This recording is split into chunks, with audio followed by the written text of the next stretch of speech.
म्हणालास तू? फाल्गुन. काय करते काय तू?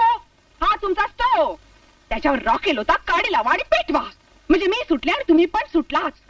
तू गडबडीन चुकीचं बोललीस काय? तुला स्टोव मध्ये रॉकेल होता आणि काढी लावा असं म्हणायचं असेल. स्टोव मध्ये नाही हो, नाही. स्टोवर चितेवर होतात ना तसं. कमाल झाली तुझी. स्टोव कुठे, चिता कुठे, काहीतरी. 2 दिवस झाले तुमच्या मागे लागले की त्या बर्नरचं काय झालं ते बघा म्हणून.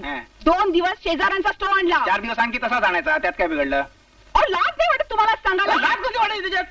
नोकरी करणाऱ्या माणसाची महिना अखेरी नेहमी निर्लज्ज असते. आता 4 दिवसात महिना संपतो, तो संपला की लाज पडतील की लगेच नाव बर्नर. काल रात्री शेजाऱ्यांनी आपला स्टोव परत नेला. नाही ना, वांधा नाही. काय परमेश्वर कुणाकुणाला खूप मुलं देतो, कुणाकुणाला खूप पैसे देतो. तसे त्याने आपल्याला खूप शेजारी दिलेत. निदान 7-8 तरी शेजारी असतील ना आपल्याशी न म्हणलेले. त्यातल्या 5-6 जणांनी सांगितलं त्यांना सवड नाहीये स्टोव द्यायला. मग शेगडी आहे की आपल्याजवळ? शेगडी नाही का? शेगडी कोळसा संपला.